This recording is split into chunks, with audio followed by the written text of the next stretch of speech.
Bien-aimés dans le Seigneur, que la grâce et la paix et la miséricorde du Seigneur soient avec vous dans le nom du Seigneur Jésus-Christ. Bien-aimés, je suis, pour ceux qui ne me connaissent pas encore, je suis le frère Steve. Je voudrais que nous partagions ce soir sur une thématique très importante. Il s'agit des attaques de Satan contre l'Église. C'est un sujet important parce que il est dit dans la parole que le Fils de l'homme est paru pour détruire les œuvres du diable. C'est un mandat dont était détenteur le Fils de Dieu. C'était l'une de ses missions en dehors du salut, de détruire les œuvres de Satan. En réalité, pour que le royaume de Dieu avance, il faut préalablement que les puissances et les œuvres des ténèbres soient repoussées au plan spirituel, pour que l'œuvre de Dieu puisse prospérer sur le plan matériel. Mais il y a des situations où le diable aussi contre-attaque au niveau des représentants du Seigneur, que nous sommes enfants de Dieu et que constitue l'Église du Seigneur. Voilà pourquoi je voudrais, à travers la vidéo d'aujourd'hui, présenter quelques stratégies qui sont employées par l'ennemi. Je n'ai pas la prétention d'être exhaustif. Il y en a sûrement plusieurs autres. Elles sont certainement de plusieurs formes et de plusieurs types. Je voudrais, à la lumière, selon le peu de lumière que le Seigneur m'a donné, nous présenter quelques-unes. Je voudrais avant toute chose dire que l'Église a la responsabilité, elle a le mandat divin de continuer, de pérenniser le ministère de destruction des œuvres de Satan qui a commencé à la venue de notre Seigneur Jésus-Christ. Nous avons reçu l'autorité, nous avons reçu la puissance, nous avons le mandat. Nous disposons de toutes les armes nécessaires pour pouvoir opérer et effectuer efficacement ce travail qui nous a été confié. Il est important de comprendre que dans la stratégie du diable, il y a deux types de dispositifs qui sont mis en place. Il y a premièrement un dispositif de contrôle et un dispositif d'attaque. Le dispositif de contrôle a pour but principalement de recueillir des informations en temps réel. Puisque le diable n'a pas l'omniscience et l'omniprésence du Seigneur, il ne peut pas être partout en même temps comme Dieu et il ne peut pas tout connaître comme Dieu. Alors, il met en place des dispositifs qui lui permettent de recueillir des informations sur des localités, sur des nations, sur des personnes qui sont ses cibles en ce qui concerne ses stratégies de guerre.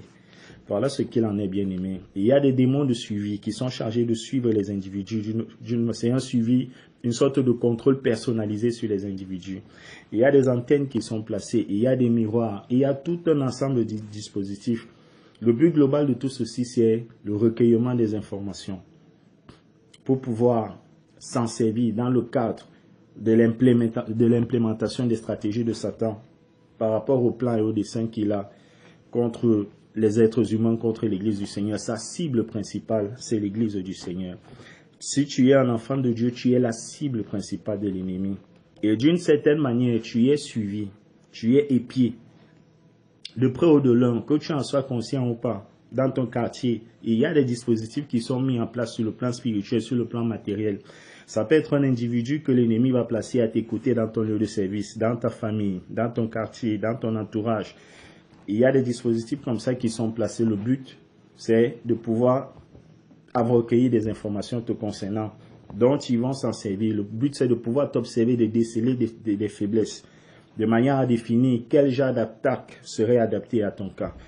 Ça, c'est la première des choses. La deuxième des choses, c'est le dispositif d'attaque. Le dispositif d'attaque constitue l'ensemble des armées qui sont à la disposition de l'ennemi pour pouvoir détruire les vies, pour pouvoir s'opposer à l'œuvre de Dieu. Parmi ces dispositifs d'attaque, il y a d'une part les esprits démoniaques qui sont les anges déchus, qui ont été chassés du ciel avec Lucifer et qui sont descendus sur la terre. Et il y a d'un autre côté des êtres humains qui ont accepté d'une manière consciente d'œuvrer de façon consciente dans le monde spirituel pour le compte de Satan. Parmi ces êtres humains, nous avons les sorciers. Ce sont des êtres humains qui opèrent consciemment dans le monde spirituel, dans le but d'accomplir le dessein de l'ennemi. On a par exemple également des satanistes. Eux, ils opèrent dans une dimension un peu plus élevée que les sorciers parce qu'ils visent les buts, l'accomplissement des buts de l'ennemi à plus grande échelle. Et selon leur rang, selon leur autorité, ils peuvent avoir une armée de démons plus ou moins grande sous leur commandement. C'est des personnes extrêmement dangereuses. Voilà un peu ce qui concerne le dispositif de l'ennemi pour pouvoir établir, pour pouvoir implémenter ces attaques contre des vies, contre des individus, contre l'Église du Seigneur. Une fois de plus, tu es la cible privilégiée de l'ennemi. Il est important de le comprendre. À partir de là, je voudrais présenter quelques caractéristiques de ces individus. Je parle ici beaucoup plus du dispositif d'attaque. La première des choses que je voudrais dire, c'est que les agents de Satan, nos ennemis, nous, enfants de Dieu, la première caractéristique qui est la leur, c'est qu'ils ont les moyens de leur politique. Ça, c'est la première des choses. Ils ont les moyens de leur politique sur le plan spirituel et ils ont les moyens de leur politique sur le plan matériel. Sur le plan spirituel, ils sont conscients du pouvoir qui est en eux. Contrairement à plusieurs chrétiens qui n'ont pas conscience de l'autorité qui est la leur, qui ne savent même pas qu'ils disposent d'une puissance en eux, qui ne savent pas comment l'exercer. Les agents de l'ennemi, généralement, sont conscients du pouvoir qui est en eux. Ils savent comment s'en servir et ils s'en servent avec efficacité. Ils sont conscients qu'ils sont détenteurs de leur pouvoir et ils savent, ils connaissent comment est-ce qu'on l'utilise. Ça, c'est la première des choses. La deuxième des choses, ils sont pour la plupart nantis de moyens matériels et financiers parce que la plupart des satanistes sont des personnes généralement que l'ennemi place à des positions élevées dans la sphère sociale, dans le cadre de la société. Donc, c'est des personnes qui ne seront pas limitées par des questions financières et matérielles. Donc, très souvent, ils ont les moyens financiers et matériels pour soutenir leur politique. Ils ne seront pas limités à ce niveau. Donc, la première des choses, il faut le savoir, ils ont les moyens de leur politique. La deuxième des choses, ils comprennent, ils maîtrisent les mécanismes du monde spirituel, ce qui malheureusement encore n'est pas le cas de beaucoup d'enfants de Dieu. Je voudrais dire une vérité là-dessus. Je voudrais dire, bien aimé, que les démons, les mauvais esprits savent, ils connaissent le Seigneur Jésus-Christ, ils connaissent les anges, ils connaissent la puissance de Dieu. Puisqu'ils étaient ensemble auparavant, après le schisme qui s'est produit, il y a eu 2 camps, mais au départ c'était un seul camp, ils formaient tous une seule et même entité. Ça veut dire qu'ils le connaissent.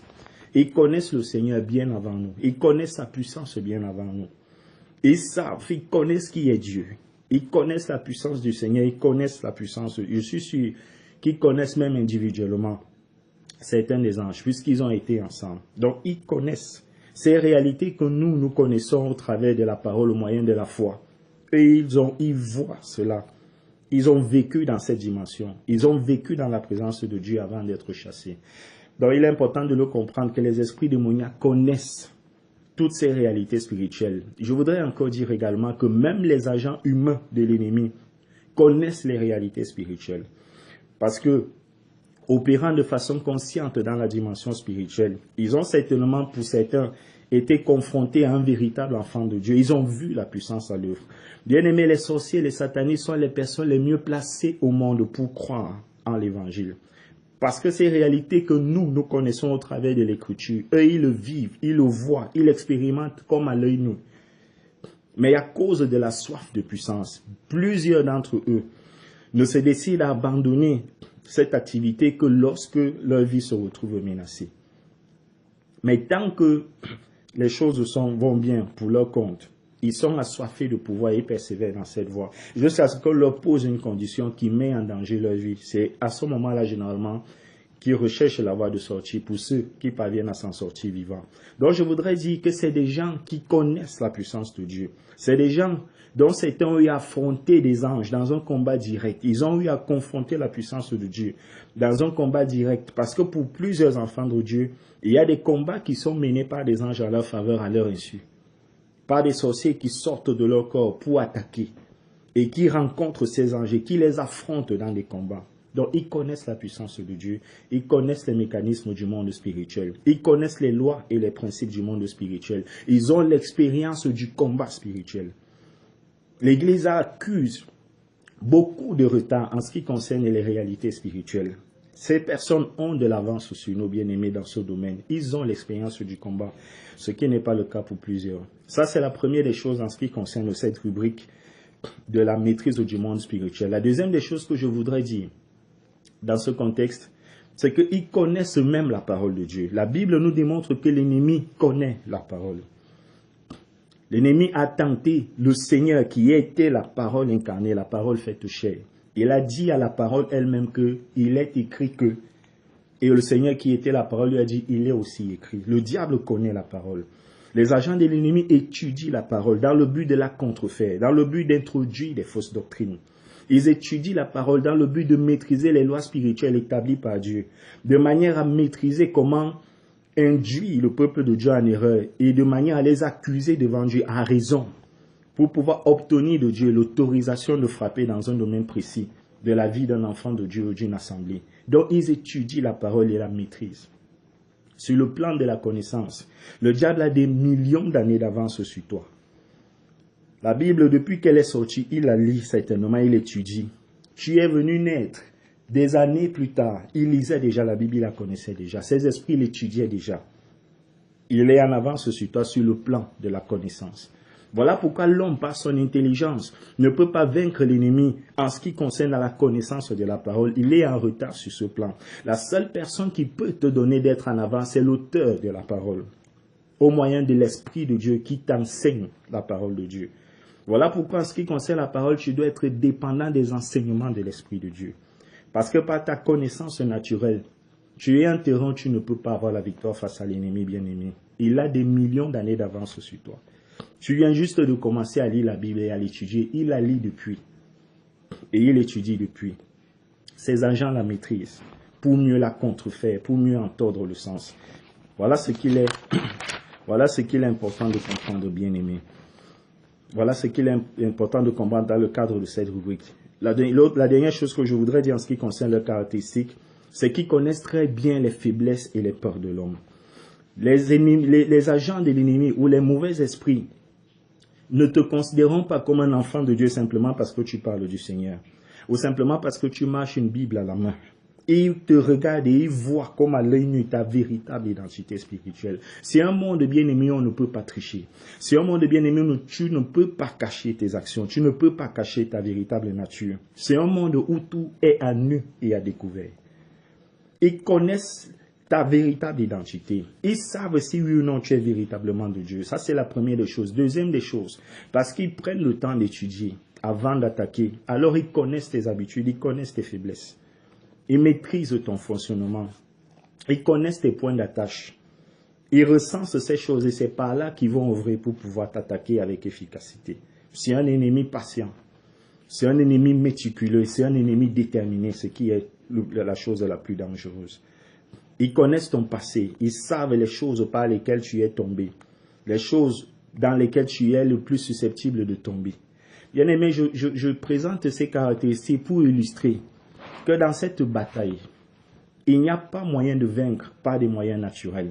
Parce que nous avons affaire non pas à la chair et au sang, mais à des êtres surnaturels, à des êtres spirituels, qui sont dotés des moyens spirituels, qui sont dotés des moyens intellectuels, d'une intelligence supérieure à la nôtre, qui sont dotés des moyens sur le plan physique, financier, de loin supérieur au nôtre. Ils ont tous les moyens. La seule garantie dans ce combat pour un enfant de Dieu, c'est de dépendre totalement de l'Esprit du Seigneur. C'est de se reposer totalement en Dieu. La seule personne qui puisse te donner la victoire, c'est une dépendance totale au Saint-Esprit. Je présente ces choses pour te donner de voir que de tes propres forces, tu ne peux pas avoir la victoire. Ton seul refus, c'est de t'abandonner entre les mains de ton Dieu. Ton seul refus, c'est de courir, te blottir sous les ailes du Père. Ce n'est qu'en ce lieu-là, c'est le seul lieu sûr dans cet univers. Ton seul refus, c'est de demeurer greffé au sceptre qui est le Seigneur Jésus-Christ. Parce que c'est lui qui a l'autorité, c'est lui qui a la puissance, c'est lui qui a le pouvoir spirituel et matériel de les vaincre. C'est lui qui est le créateur de tout, aussi bien leur créateur que le nôtre. Alors c'est lui qui maîtrise parfaitement toutes choses. L'Église a besoin de puissance. L'Église a besoin de dépendance vis-à-vis de l'Esprit de Dieu, vis-à-vis du Seigneur. L'Église a besoin de demeurer connectée à l'Esprit du Seigneur et l'Église a besoin de détermination dans cette bataille. Il est important de le comprendre. J'ai voulu introduire par cela. Je voudrais maintenant dire, d'après mes observations, que l'ennemi s'attaque à l'Église généralement de deux façons, sur le plan interne et sur le plan externe. Sur le plan interne, la première stratégie, c'est de cibler les postes d'influence dans une assemblée. Nous sommes sur le plan interne. Il cible les postes d'influence. Il va cibler les postes de leader, les postes de pasteur. Parce que parvenu à ces postes, il a la possibilité d'influencer. L'ennemi va tout faire pour placer un de ses agents à des postes d'influence stratégique au niveau du pupitre. Parce que c'est la position la plus favorable pour détruire en masse. Parvenu à cette position, il a toute la facilité pour faire véhiculer les faux miracles, la fausse onction, les fausses prophéties, les faux enseignements, les fausses doctrines. Partant de là, les gens vont les recevoir puisqu'il a un vêtement de pasteur, quoi qu'étant faux. Les gens vont s'ouvrir à cela et se connecter ainsi à une puissance démoniaque. Quand je parle de faux, je ne parle pas des vendeurs d'illusions. Je parle de ces personnes qui opèrent des miracles, qui se produisent de façon effective, mais dont la source est démoniaque. Bien-aimé, si tu te soumets à un miracle, à une personne qui exerce une onction démoniaque pour produire un miracle dans ta vie, c'est exactement comme si tu partais consulter le marabout. Si tu meurs, tu vas en enfer. Voilà pourquoi il est important, bien-aimé, de ne pas te laisser submerger par le poids des difficultés. Ne fais pas que parce que les difficultés, parce que ta situation matérielle t'oppresse, tu commences à rechercher les hommes de Dieu simplement parce qu'ils produisent le résultat, sans discerner l'esprit qui les habite, sans rechercher si oui ou non ils sont approuvés de Dieu. Ne mets pas de côté ton discernement pour te soumettre à l'imposition des mains d'un homme de Dieu. Juste parce qu'il a la réputation que ses prières apportent le résultat, que ses prophéties sont exactes, que ses prières apportent une véritable guérison, que ses prières apportent une véritable délivrance, sans discerner l'esprit qui l'anime, sans discerner si oui ou non il est un véritable berger ou s'il est un faux. Tu pourrais te soumettre à une influence démoniaque sans le savoir. Les marabouts aujourd'hui ont compris que le métier le plus lucratif aujourd'hui, c'est l'entrée de revêtir un vêtement de serviteur dans l'église. C'est là qu'on peut exercer et gagner les masses. C'est ce qu'ils font aujourd'hui. Discerne, ne laisse pas n'importe qui t'imposer les mains. Il est écrit de ne pas imposer les mains avec précipitation, mais dans le même sens, ne te laisse pas imposer les mains à tort et à travers, juste parce que tu es à la recherche des solutions. Sois dépendant de ton Dieu, il te donnera les réponses. Reste soumis. Nous avons dit que le refuge, c'est la dépendance à l'Esprit de Dieu. Il te mènera devant un de ses véritables serviteurs. C'est une race très rare de nos jours, mais ils existent encore, bien-aimés. Donc voilà ce que je peux dire à ce niveau. Voilà ce que je peux dire à ce niveau. Ils visent les postes d'autorité pour introduire des faussetés, pour introduire des choses spirituelles sous le couvert de Dieu, mais avec une source démoniaque, pour connecter les brebis, pour connecter les enfants de Dieu à la source démoniaque qui est la leur, et conséquemment pour les tenir sous ces liens démoniaques, à travers les paroles, à travers les prières, à travers les prophéties et toutes ces choses. Fais preuve de discernement, ne cède pas, ne laisse pas ta situation matérielle diriger tes voies, ne laisse pas ta situation matérielle t'induire en erreur. La deuxième des choses, ils recherchent des postes d'influence. S'ils ne parviennent pas à atteindre le pupitre, ils vont créer un lien de dépendance. Comment? Et il y a des gens qui entrent dans une église, ils deviennent les financiers de l'église. Ils visent à devenir le soutien financier du pasteur, de manière à entraîner une sorte de dépendance du pasteur sur lui. Partant de là, ils pourront imposer, dicter au pasteur ce qu'il doit dire. Ils vont amener l'église de Dieu à se reposer sur eux en tant que pilier financier. Et partant de là, imposer leurs idées, imposer leur direction à l'Assemblée, imposer leurs décisions à l'Assemblée, même sur le serviteur de Dieu, parce qu'ils ont le pouvoir financier. Je voudrais dire une chose, serviteur de Dieu, le Dieu qui t'a appelé est fidèle. Ne sois pas esclave des hommes, ne sois pas dépendant d'un homme parce que c'est lui qui te soutient financièrement. Je voudrais dire une vérité, que c'est une erreur, aucune assemblée ne devrait permettre que quelqu'un, quel qu'il soit, devienne indispensable dans l'église de Dieu. C'est l'église du Seigneur, ce n'est pas l'église d'un homme. Nous passerons tous, mais l'église demeurera et continuera. Même dans l'éternité, l'église va continuer. Parce que c'est cette église qui va hériter de la nouvelle terre, du nouveau ciel et de la nouvelle Jérusalem. Personne ne devrait devenir indispensable dans l'église. Personne, bien-aimé. Personne ne doit devenir indispensable dans le chant. Personne ne doit devenir indispensable dans le ministère de la parole. Personne ne doit devenir indispensable sur le plan financier. Personne ne doit devenir indispensable sur le plan de la prière.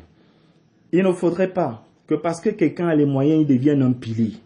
Les colonnes à l'église ne devraient pas exister.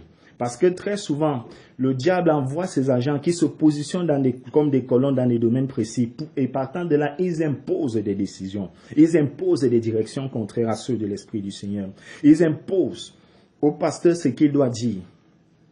Nous sommes tous des sacrificateurs. Nous sommes tous membres du corps. Tous, nous possédons quelque chose. Tous, nous avons quelque chose à donner. Et tous, Le pasteur devrait œuvrer de manière à ce que tous les membres de l'Église soient impliqués dans l'œuvre de Dieu, sans que personne ne vienne jouer un rôle prépondérant au niveau de l'Assemblée, parce que c'est l'Église du Seigneur, ce n'est pas l'Église d'un homme.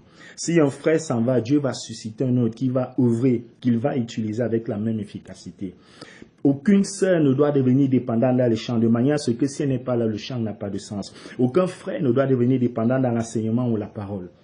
Ou parce qu'il a l'onction, devenir dépendant dans la prière, parce que quand il prie, les choses se passent.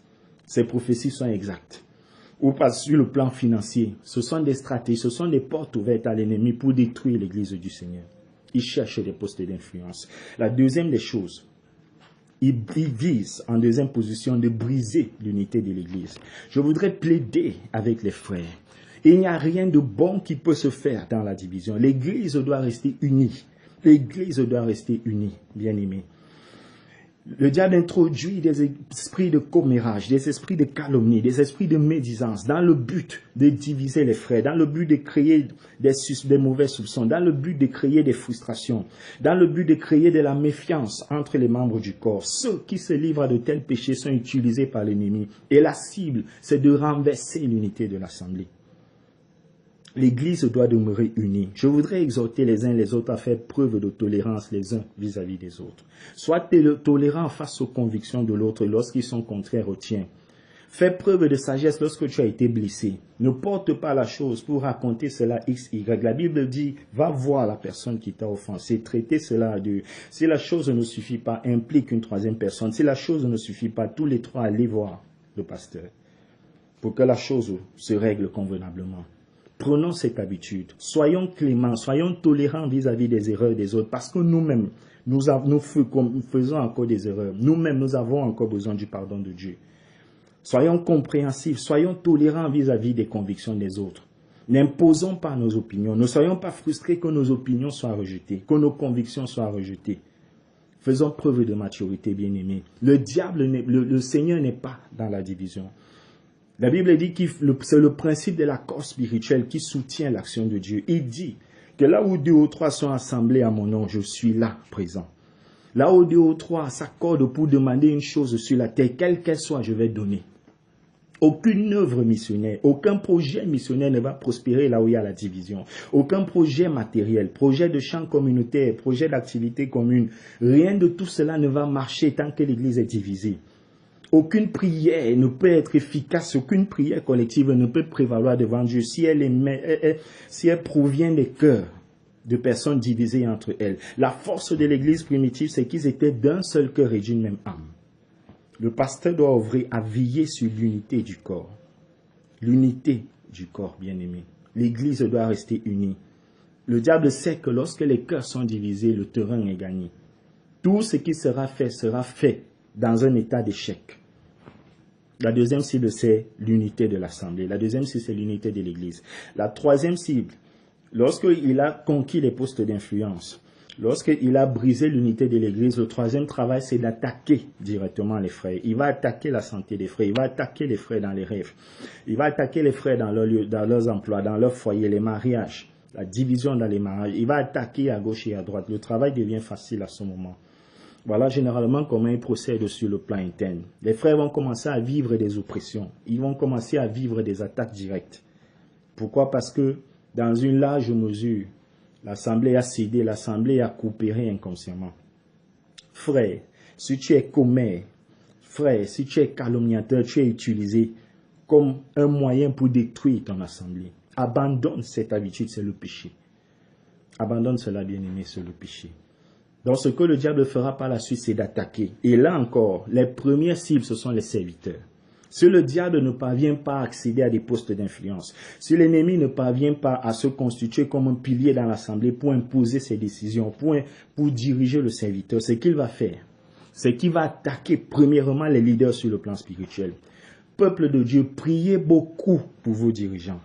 Les dirigeants doivent être couverts dans la prière, particulièrement si vous avez le témoignage en vous, que Dieu utilise véritablement votre pasteur. Lorsque vous avez le témoignage, puisqu'ils sont si rares, les véritables, Lorsque vous croisez sur votre chemin un véritable pasteur, mettez cet homme dans la prière. Ce sont des cibles privilégiées de l'ennemi. Priez pour leur famille, priez pour leur travail s'ils en ont, priez pour leur ministère, priez pour leur communion personnelle. Très souvent, lorsqu'un leader tombe dans le péché, l'église se lève pour blâmer. Mais église de Dieu, le péché d'un leader, c'est l'échec de l'assemblée dans la prière. Parce que si vous aviez prié, peut-être Dieu aurait œuvré pour que la chose ne se produise pas. Très souvent, lorsque le leader n'est pas couvert dans la prière, il est obligé d'affronter tout seul l'ennemi dans un combat personnel vis-à-vis de lui.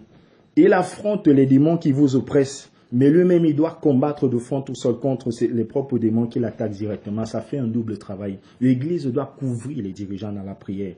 Et non pas critiquer, et non pas les blâmer, et non pas faire de cela un sujet de calomnie, de moquerie, de médisance lorsque le serviteur tombe. Que chaque brebis comprenne que les échecs du leader sont le reflet de leur propre échec. Commence à considérer dès aujourd'hui que lorsque ton leader tombe, c'est toi qui tombes avec lui. Lorsque ton leader tombe, c'est parce que tu as été défaillant quelque part. Et si ton leader est tombé et que tu n'as pas en toi le témoignage que devant Dieu, tu as fait tout ce qu'il fallait pour qu'il ne tombe pas, mais qu'il est quand même tombé. Et donc, tu as les mains propres vis-à-vis de cela. Si tu n'es pas en état de dire, Seigneur, j'ai fait tout ce que je pouvais pour lui, mais il a quand même décidé de... Tu n'es pas en droit d'ouvrir la bouche pour parler. Si tu ouvres la bouche, c'est un jugement contre toi-même. Tu dois prier pour ton pasteur. Tu dois prier qu'il demeure dans la sainteté. Tu dois prier qu'il demeure connecté à l'Esprit de Dieu. Tu dois prier que la parole qu'il donne continue de venir uniquement du trône. Que la puissance qu'il utilise soit toujours celle du Saint-Esprit. Tu dois le plonger dans la prière. Tu dois prier pour lui tout autant que tu pries pour tes problèmes. Parce que ta croissance dépend du fait qu'il reste connecté, qu'il reste attaché au Seigneur. Plus il va monter, plus il va amener l'assemblée vers le haut. Plus il va tomber vers le bas par manque de prière. Plus tous ensemble vous allez descendre. Je voudrais dire qu'il y a une différence entre une assemblée qui pense que comme le leader c'est un homme spirituel, c'est eux, les brebis, qui ont plus besoin des prières du leader que lui de leurs prières. Et il y a une différence entre une telle assemblée et une autre assemblée qui estime que même comme le leader est spirituel et qu'il est fort, comme l'apôtre Paul qui était si spirituel et si fort, implorait pour les prières. Priez pour moi frère, priez pour moi frère. Même comme notre pasteur est fort, il a quand même besoin de prière. Parce que Paul avait besoin de prière, alors je prie pour mon pasteur. L'assemblée A que j'ai présentée, l'assemblée B que j'ai présentée, c'est deux assemblées différentes, avec des résultats différents. Prie pour ton pasteur. Abandonne les critiques. Prie pour ton pasteur. Si tu vois des faiblesses, si tu décèles des faiblesses, c'est pour en faire un sujet de prière et non un sujet de calomnie. Les leaders doivent être couverts dans la prière. Ils doivent être couverts dans la prière parce que le but de l'ennemi, lorsqu'il attaque, c'est d'attaquer d'abord les leaders. Donc voilà les trois aspects sur le plan interne. Au plan externe, il y a deux choses qui se passent. La première, c'est la persécution. Lorsque le diable ne parvient pas à renverser l'assemblée au plan interne, il va susciter la persécution sur le plan individuel dans le contexte de vie des frères. Il va susciter une persécution dans le foyer. Le mari peut se lever contre la femme, les enfants peuvent se lever contre les parents. Il peut susciter des persécutions dans ton lieu de service, susciter des persécutions dans ton école si tu es un élève, dans ton quartier, dans ta famille. Ce sera une stratégie lorsque la chose n'a pas pu se faire au plan interne. Il va procéder par des moyens externes, la persécution. Première des choses. La deuxième des choses, l'opposition. L'opposition va s'opérer de deux façons. Premièrement, il va chercher à détruire la crédibilité de l'Église. Comment? À travers ces serviteurs qui ont accédé dans certaines assemblées à des postes d'influence, il va amener ses agents conscients qui exercent comme bergers à créer des scandales dans le but de décrédibiliser, dans le but de jeter l'opprobre, de jeter le discrédit sur le corps de Christ. Je consens qu'il y a des bergers qui, comme David, tombent dans le péché, aimant le Seigneur, mais ils sont tombés. Mais je dis, dans ce que je développe ici, qu'il y a des bergers qui sont des serviteurs conscients de l'ennemi et qui font des choses scandaleuses de manière consciente dans le but de jeter le discrédit sur tout le corps de Christ. Ce qui est visé, c'est l'évangile. Parce que lorsque l'Église perd sa crédibilité aux yeux du monde, et que maintenant nous sortons évangéliser, nous tous, nous sommes considérés comme étant pareils, ça fait un blocage. C'est une manière d'établir des préjugés dans les consciences. C'est une manière de préparer psychologiquement les cœurs, de manière à s'opposer, à se fermer instantanément à tout ce qui concerne Dieu. il va créer des scandales sexuels.